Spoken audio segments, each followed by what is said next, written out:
이렇게 인사드리겠습니다.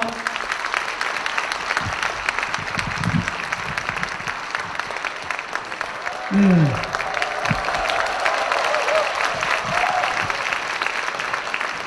저는 제목에 박수 친 줄 알았습니다. 우리 부장님들. 네.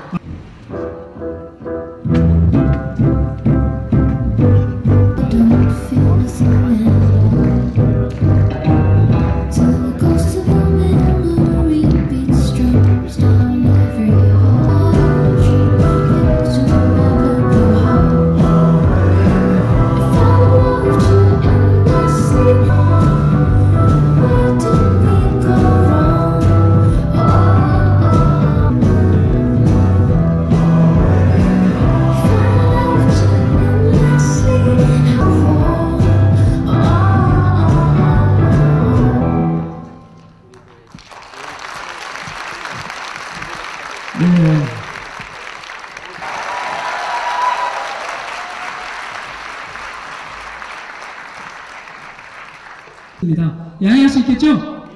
네. 네, 아시겠습니다만 저 9월부터 이제 석 달 동안 정기 국회가 월급을 주지 말든지 해야 되는데 그런 생각들 하면서 정말 죄송스럽게도 생각합니다. 오늘 하필이면 또 상임위를 연다고 어제 갑자기 통보를 받았습니다. 그래서 사실 조금 있으면 상임위가 열릴 시간이지만은 그 약속한 그런 부분들 그리고 또 선생님들 뵙고 말씀도 듣고 싶어서 그 가능한 한 최대한 이제 뭐 축약해서라도 여러 말씀들 나눴으면 좋겠습니다. 네, 오늘은 우리 부장님들이 질문을 많이 주셨는데요. 아무래도 이 시간은 정책을 듣기보다는 우리 안철수 의원님께서 지금까지 살아오시면서 걸어오던 인생의 그 길들을 공감하는 시간을 가졌으면 좋겠습니다. 사전의 공감이라는 건 그 사람이 걸어온 길을 나도 걷고 싶다라고 마음에 함께 우리 안철수 의원님 살아온 것 자체가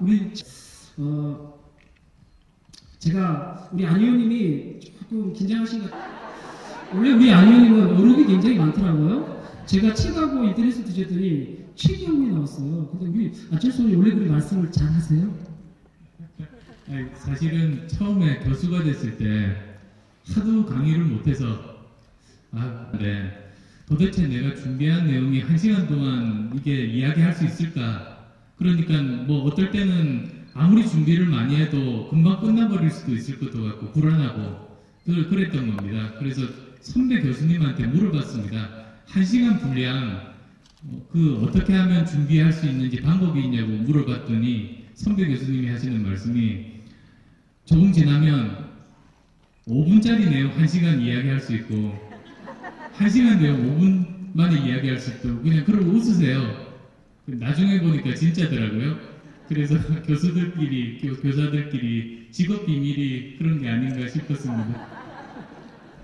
네, 공감하시죠? 네. 역시 우리 부장님 센스 있습니다. 공감하실 때 박수입니다. 다시 한번 해볼까요? 네. 우리 첫 번째 질문입니다. 우리 안철수 의원님의 도전에 대해서 가장 많이 우리 부장님들이 궁금하다고 말씀하셨습니다. 혹시 청사 1층에서 급변하는 21세기와 전문가의 자질이라는 주제로 강연을 하셨는데요. 그때 굉장히 유명한 말씀을 하셨습니다. 저는 지금도 이 말을 학교에서 써먹고 있는데요. 혹시 기억하십니까, 의원님? 2011년 같으면 카이스트 교수할 때 같습니다. 네. 세포가 안정적인 상태가 될 때는 오직 죽음뿐이다라는 아주 유명한 말씀을 남기셨는데요. 당시에 말씀하신 21세기 전문가의 자질을 지금 이 자리에서 말씀해 주시겠습니까? 저 부탁드리겠습니다. 괜히 말했다 싶은데요. 5분 만에 말을 하고 지금 하시는 것 같은데 잠시만요. 거기서 이제 그 세포 이야기를 사실은 하긴 했습니다. 왜냐하면 그 사실은 살아있다는 거 생각해보면 세포 아닙니까? 그런데 생물 선생님들이 있으면 아시겠습니다만 세포가 속에 소금기가 굉장히 적습니다. 바깥에 소금기가 많잖아요. 대신에 또 반대로 세포가 그 내부에는 포타슘을 굉장히 많이 가지고 있고 바깥에는 포타슘이 적어요.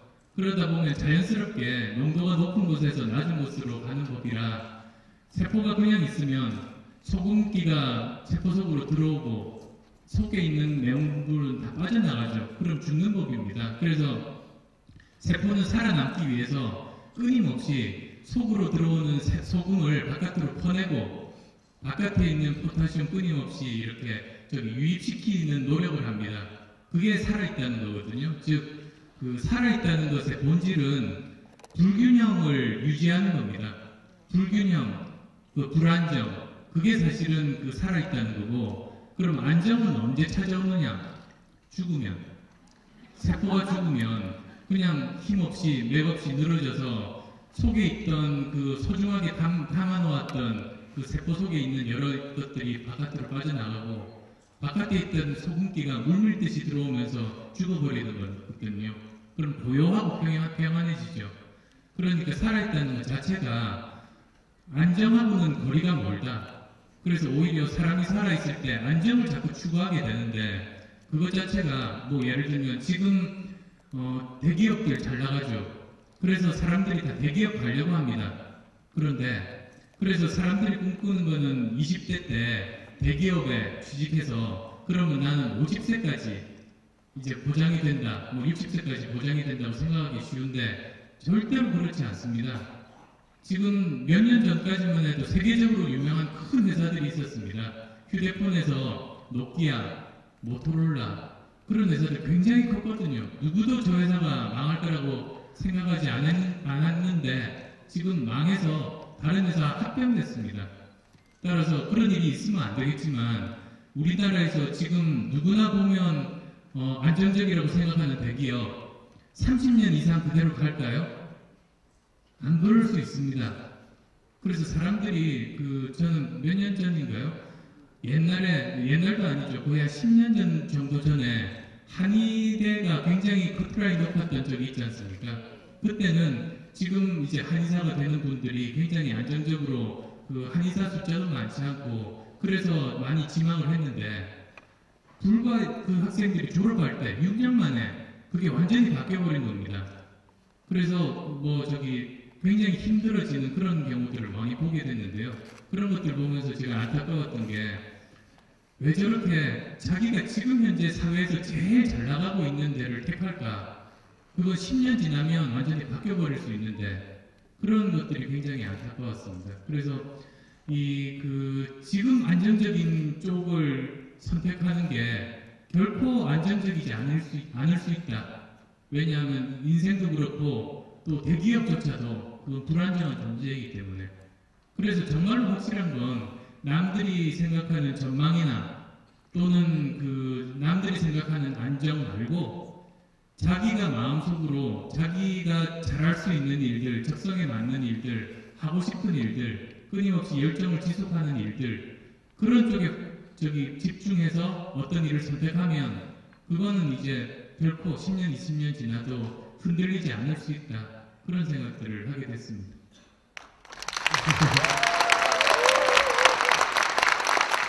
네. 세계 스모우리아 백신해가지고 제가 찾아봤어요. 그랬더니 첫째, 어떤 일에서 의미를 찾을 수 있는가? 그리고 둘째, 어떤 일에서 재미를 느낄 수 있는가? 셋째, 어떤 일을 잘하는가? 아마 이 세 가지만을 그저 잘한다면 앞으로 성공할 수 있을 거라고 말씀을 주셨습니다. 그러시면서 뒤에 빨간 글자 보이나요? 도전은 두렵거나 무서운 것이 아니라 힘들게 노력한 결과로 선택할 수 있는 권리라고 생각한다는 말씀을 이때 주셨어요. 공감하시죠?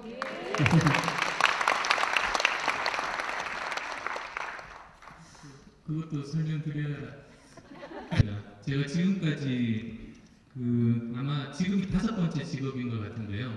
의사였었고 그 다음에 컴퓨터 전문가였었고 그리고 기업 경영자였었고 대학 교수였었고 지금 이제 정치를 하고 있습니다만 이 직업들을 선택할 때 이 직업의 뭐라고 합니까? 장래 전망이라든지 또는 성공 확률에 대해서 생각해 보지 않았습니다. 오히려 제가 어떤 인생에서 중요한 선택을 할 때 나름대로 원칙을 세우게 됐던 게 제일 첫 번째 경우 그러니까 의사에서 컴퓨터 그 전문가 내지는 이제 벤처 창업가로 옮겨갈 때 그때 고민을 6개월 정도를 했는데요.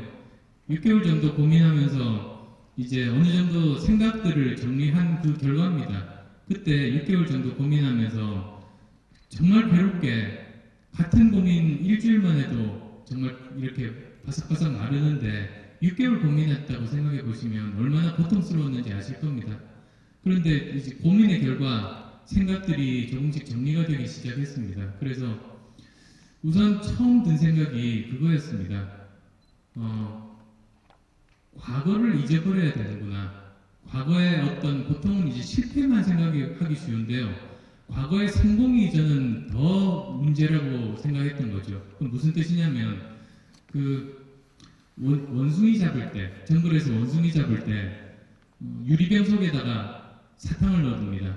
그리고 사냥꾼이 저 숨어서 이렇게 바라보다 보면 원숭이가 유리병 속으로 손을 집어넣어서 사탕을 잡습니다. 그래서 손을 빼려고 하니까는 주먹이라서 손이 빠지지를 않거든요. 그때 이제 사냥꾼이 원숭이 잡으러 오는 거죠. 그럼 원숭이는 손을 놓으면, 사탕만 넣으면 손을 빼서 달아날 수 있는데도 사탕을 쥔 채로 계속 이렇게 가져가려고 하다가 결국은 도망 못 치고 사냥꾼한테 잡혀서 목숨을 잃는데요.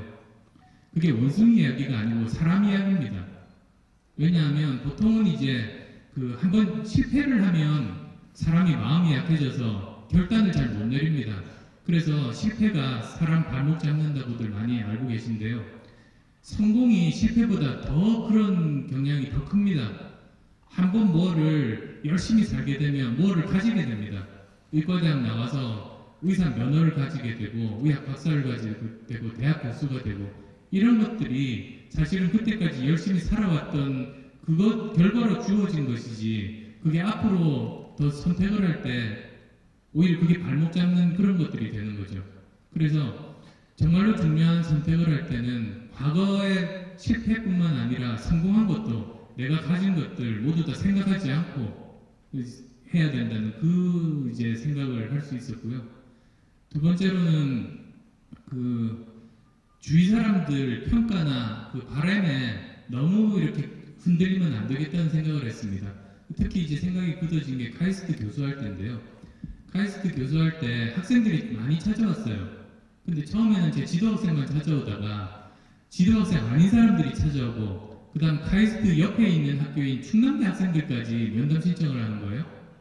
그래서 처음에는 그냥 이렇게 무슨 이야기인지 한번 들어보겠다고 했는데 거의 절반쯤 학생들이 자기 이야기하다가 저 앞에서 펑펑 울어요. 그래서 정말 제 아이 같은 나이의 아이들이어서 마음이 굉장히 안 됐다가도 또 한편으로 생각하면 아니 다들 자기 지도 교수가 있는데 거기 가서 안 울고 왜 나한테 와서 이렇게 우느냐고 또 그런 마음도 들고 한데요. 많은 학생들이 우는 이유가 이런 거더라고요. 정말로 착한 학생이고 부모님 말씀도 잘 듣고 공부도 열심히 해서 카이스트를 왔어요. 그런데 부모님들이 원하는 학과를 다 온 거예요. 그래서 처음에 한 1, 2년은 문제가 없었어요. 노느라고 정신이 없다가 그러다가 3학년 정도 돼서 정신 차리고 보니까 이 부모님이 택해준 이 전공이 자기는 이거 가지고 평생 일하고 살아갈 자신이 없는 거예요. 근데 이미 어떡합니까? 2년이 지나버리고 전공 바꾸려면 2년의 시간이 다 수포가 되고 그리고 또 바꾸려고 하면 부모님도 실망할 것 같고 그러면서 바짝바짝 아이들이 마르는 거죠. 그래서 불행하게 되고 그 모습 바라보는 부모님들이 마음이 편하겠습니까? 같이 다 불행해지는 그런 모습들을 보니까 이게 어쩌면 주위 사람들을 행복하게 해주려면 자기가 먼저 행복해져야 되지 않습니까? 그래서 그냥 부모님들이 단기적으로 행복해질 것 같아서 그냥 이렇게 무심코 선택했던 선택 때문에 결국은 자기 적성에도 안 맞고 가족들 다 불행한 상태로 빠지는 것보다는 부모님들이 섭섭해도 학생이 자기가 원하는 선택을 하고 처음 1, 2년은 부모님도 섭섭하고 주위에서도 별로 안 좋아하지만 열심히 자기 선택에 따라서 책임지려고 해서 열심히 잘 행복하게 살아가면 그 모습 보면서 또 부모님들은 같이 다 행복해지는 거 아니겠습니까? 그래서 정말로 중요한 선택을 할 때는 주위의 평가나 단기적인 바램보다 더 중요한 거는 그 자기인 것 같아요. 그래서 너무 거기에 흔들리면 오히려 주위 사람들도 다 불안하게 하겠다는 그런 생각들을 했고요. 세 번째로는 미래에 대해서 어떤 선택을 할 때 결과에 너무 연연하면 안 되겠다는 생각합니다. 저도 옛날에 좀 어렸을 때는 어떤 선택을 할 때 이랬습니다. 1이라는 선택, 2라는 선택이 있을 때 1이라는 선택을 하면 결과적으로 내가 뭘 가지게 되고 2라는 선택을 할 때는 내가 뭘 가지게 되고 뭘 잃어버리는가. 그래서 표를 그려서 이렇게 선택을 해봤던, 나름대로 논리적으로 하려고 그랬던 생각이 나는데요. 살아가면서 특히 이제 회사 사업을 하면서 이게 부질없는 거라는 걸 알았습니다. 회사에서 사업을 하다 보니까 이런 일들이 발생합니다. 정말 최선을 다해서 살았는데도 일을 했는데 실패하더라고요. 어떤 경우는 그냥 선택만 하고 그냥 방치했는데 엄청나게 큰 성공할 때도 있었습니다. 그 참 이상한 노릇이잖아요. 그래서 생각해 봤어요. 과연 내가 어떤 일을 할 때, 특히 사회에 나와서 어떤 일을 할 때 어떤 결과가 나오면 그 결과에 내가 영향을 미칠 수 있는 나의 진정한 몫은 어느 정도일까? 3분의 2 정도 같아요. 3분의 2 정도는 내가 열심히 해서 최선을 다하면 내가 3분의 1을 채울 수 있습니다. 그런데 또 나머지 3분의 1은 뭐냐면 주위 사람들의 도움, 또는 우리 대한민국 사회가 나에게 만들어준 여건, 그리고 또 운, 종교 믿으시는 분들 같으면 하나님의 도움으로 나머지 3분의 1이 채워져서 성공하게 되는 거거든요. 그래서 내가 아무리 최선을 다해도 실패할 수 있다는 게 거기서 나오는 거죠. 나머지 3분의 1이 채워지지 못하면. 그러다 보니 그러면 사람이 할 수 있는 일은 3분의 1을 다 채우는 일, 최선을 다하는 일, 그것밖에 없고 결과는 성공하든 실패하든 받아들여야 되는구나. 그렇게 결론을 내리게 됐습니다. 그러면 어떤 일을 선택을 할 때 결과를 놓고 내가 뭘 얻을 수 있다고 생각하는 건 참 부질없는 일 같아요. 그건 내가 어떻게 좌지우지할 수 없는 건데. 그래서 결론을 그렇게 내렸죠. 그래서 사실 6개월 동안 어떤 중요한 선택, 의사를 버리고 컴퓨터 바이러스 백신 회사 만드는 일을 하는 그 선택을 할 때 6개월 동안 고민하고 얻은 결론이 과거는 잊어버려야 되는구나. 성공이든 실패든. 그리고 주위 사람들의 현재 그런 바램, 단기적인 바램에 너무 이렇게 연연하면 안 되겠구나. 또한 미래의 결과에 대해서 미리 욕심내면 안 되겠구나. 그런 생각들이 들었습니다. 정말로 그걸 다 빼놓고 나니까 남는 건 나하고 그 선택밖에 남지 않더라고요. 그러면 그 본질이 뭐냐면 저는 저 세 가지 같았습니다. 어떤 선택이 나에게 의미를 더 주는 선택인가, 내가 의미를 더 느낄 수 있는 선택인가. 그리고 두 번째는 어떤 선택이 내가 계속 지속적으로 열정을 가지고 재미있게 할 수 있는 그런 선택인가. 세 번째가 어떤 선택이 내가 실제로 잘할 수 있는 일, 남들에게 도움이 되는 그런 역할을 할 수 있는 선택인가 라는 생각이 들었거든요. 그게 이제 줄여서 말씀드리면 어떤 선택이 나에게 재미있고 그리고 의미있고 그리고 잘할 수 있는 일인가, 의미있고 재미있고 잘할 수 있는 일인가, 그렇게 결론에 도달했습니다. 그러고 나서 보니까 의사는 저한테 의미 있는 일이지만 사실 의미로 따지면 우리나라에서 한 사람밖에 없었던 컴퓨터 바이러스 백신 만드는 게 더 의미가 있었고, 그리고 또 열정, 재미를 지속할 수 있는 일은 백신 프로그램 만드는 일이었었고요. 또 잘하는 건 둘 다 비슷했습니다. 둘 다 이렇게 가지고 있다 보니까. 그래서 결국은 이제 미래에 대한 전망 이런 거 보지 않고 성공 가능성 보지도 않고 택했던 게 의사였었고요.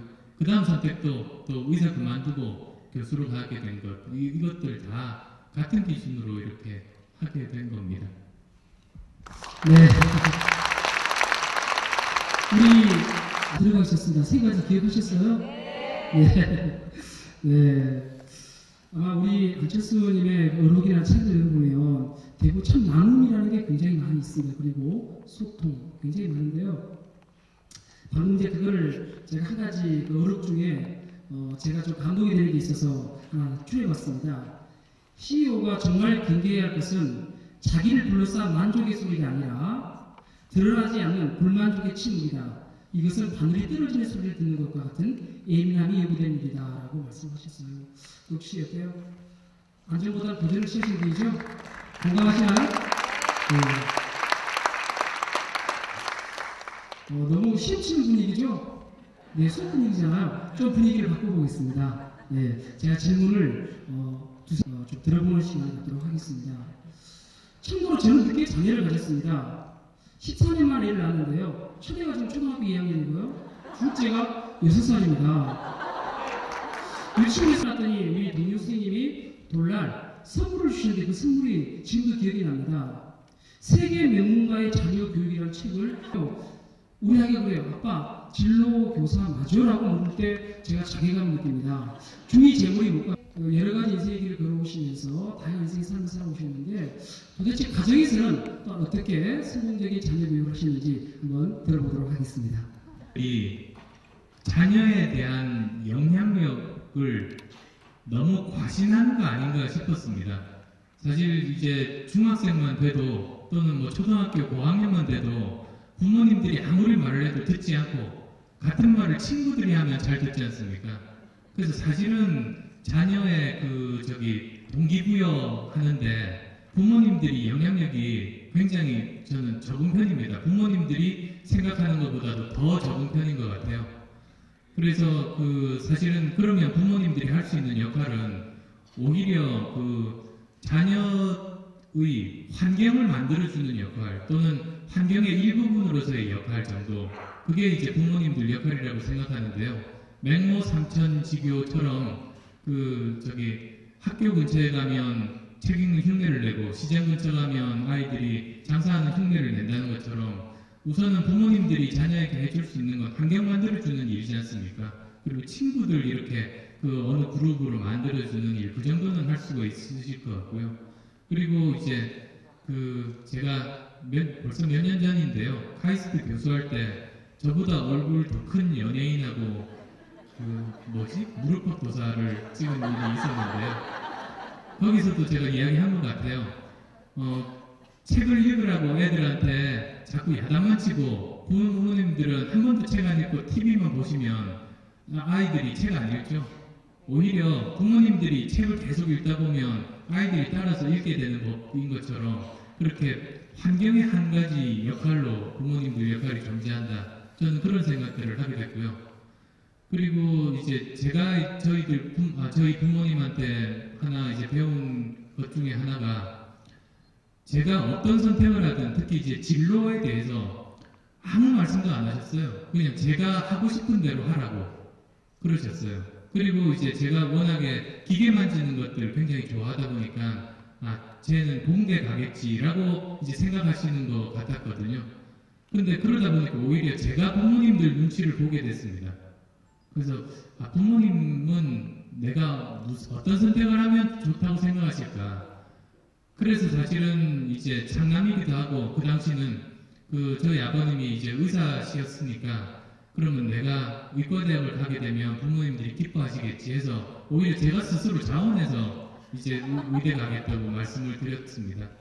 그리고 이제 제가 아이 키울 때도 뭐를 하라고 제가 강요한 적이 한 번도 없습니다.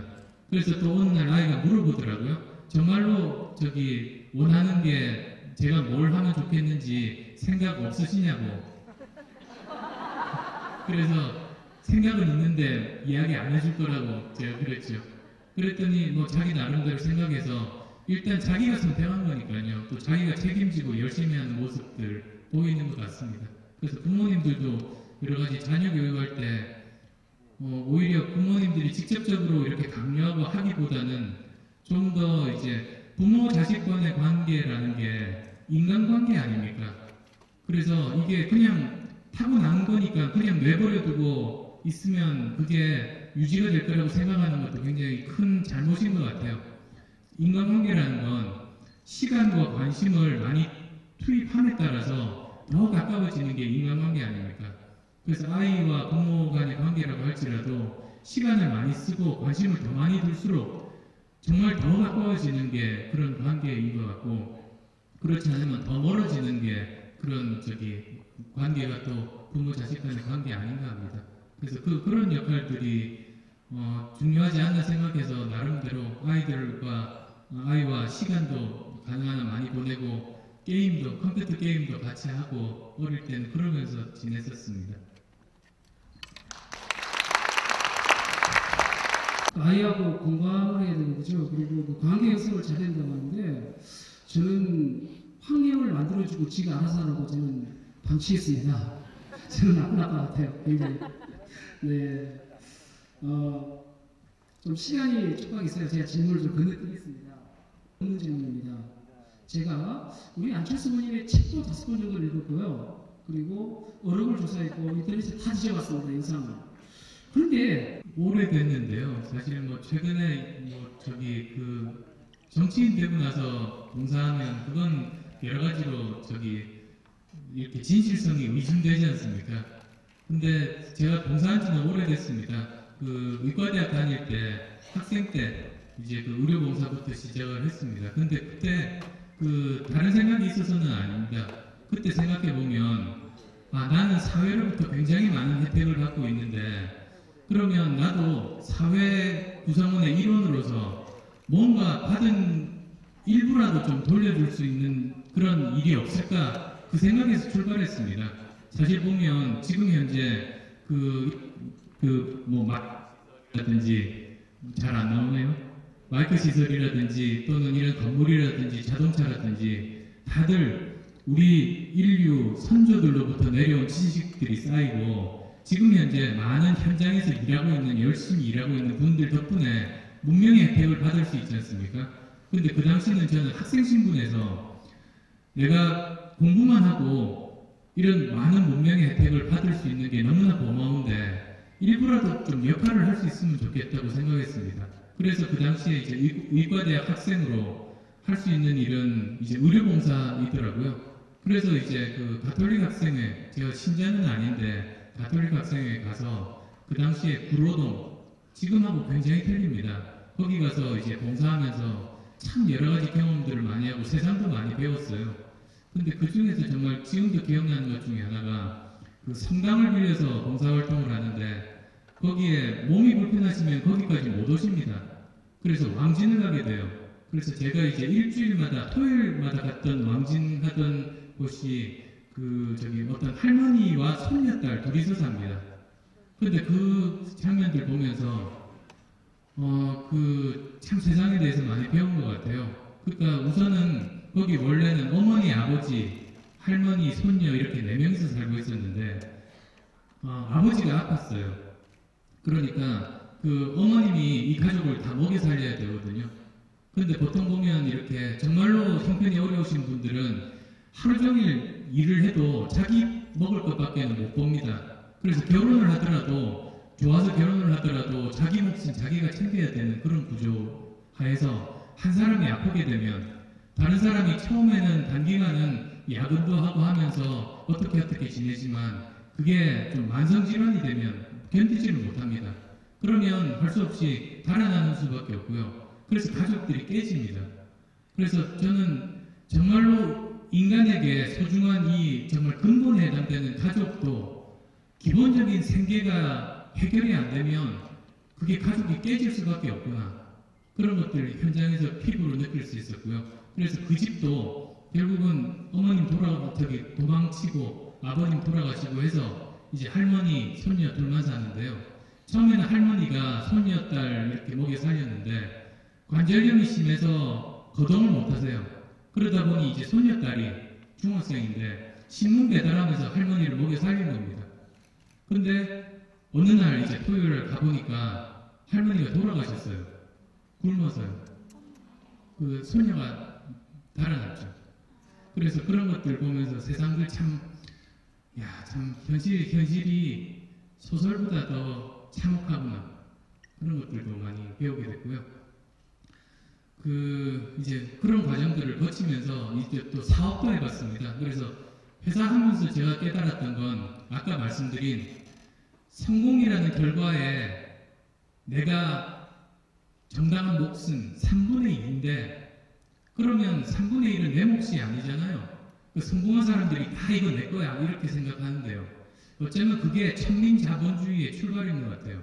오히려 성공한 사람들은 이 중에서 정말 3분의 1 정도는 내 몫이 아니고 주위 사람들이 도와주고 우리 한국 사회가 여건을 만들어주고 운이 따라주고 하나님이 도와주셔서 이렇게 된 거면 그거는 사회 환원하는 게 저는 마땅하다고 생각합니다. 그래서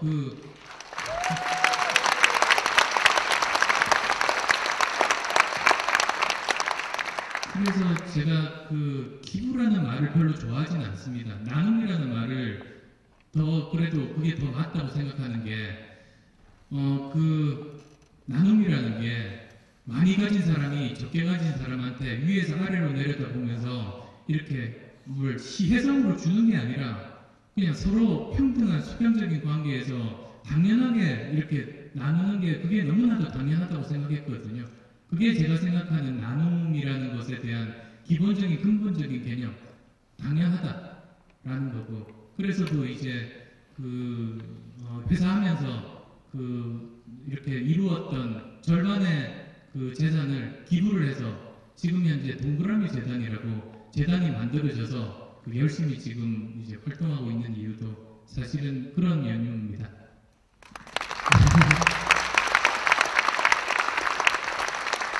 저희 학교에서 들려내는 가지에서 하는 것이 아니라 평상시 마음 자세인 것 같아요. 그렇죠?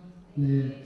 이제 제가 너무 많이 진행한 것 같아요. 우리 부장님들이 저에게 이제 제안을 해달라고 그랬더니 한 12분이 제안을 하셨습니다. 그 중에 제가 꼭 우리에게 필요한 제안이 있어서 제가 한 분을 모시겠습니다. 우리 설학고의 진로진학 청산교사진 장현수 부장님.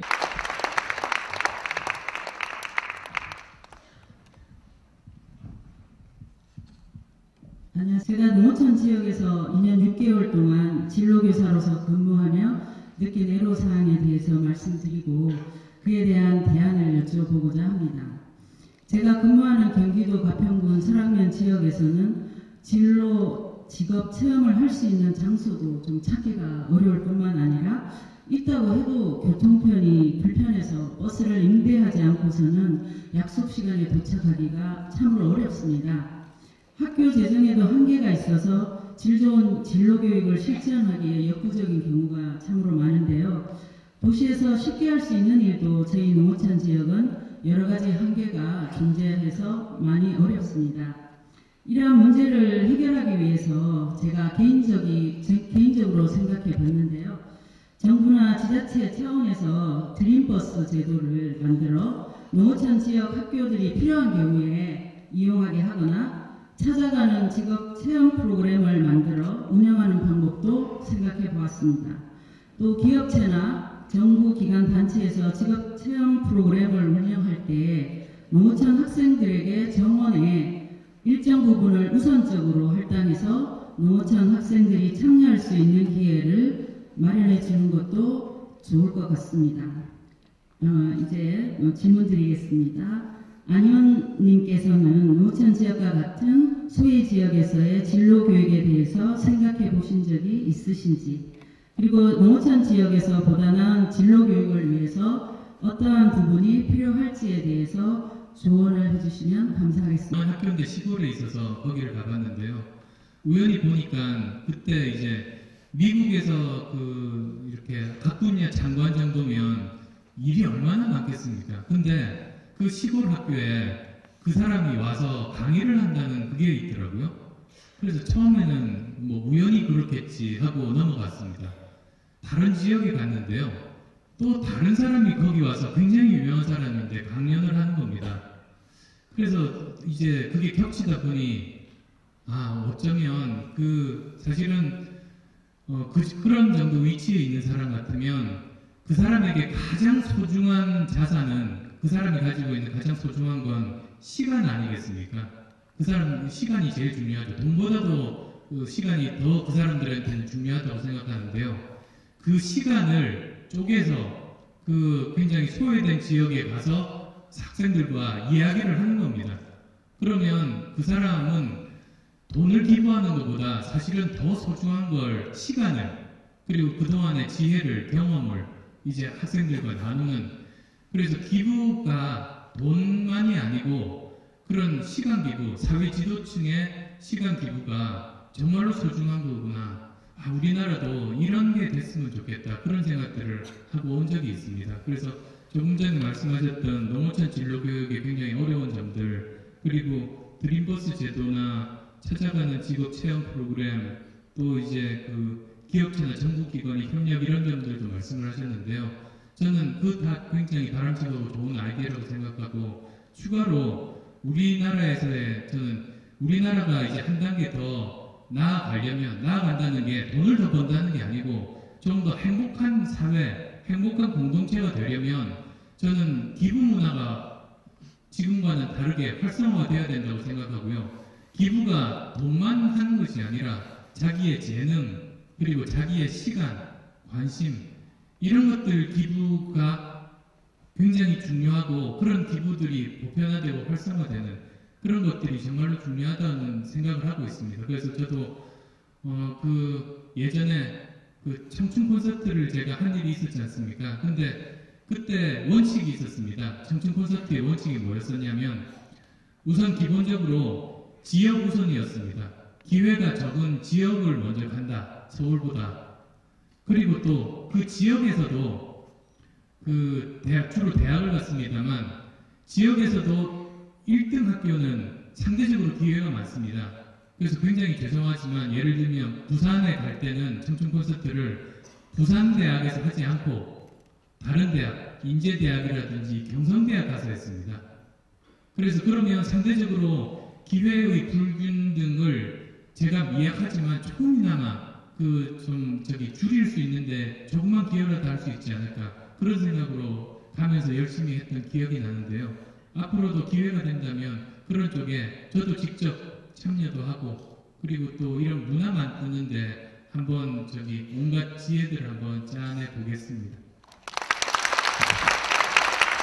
네, 맞습니다. 근데 왜 선생님이 네. 자, 한번 잠깐만요. 자, 제가 하나 둘 셋 하면 질러 대세다.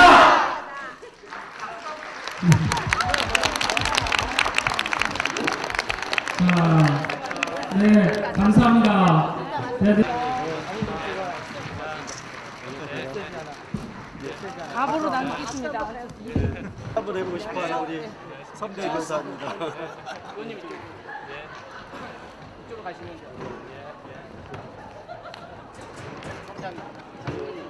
반갑습니다. 의원님 시간이 되시면 저 타임을 좀 이렇게 5분만. 예, 밑에 가서 선생님 좀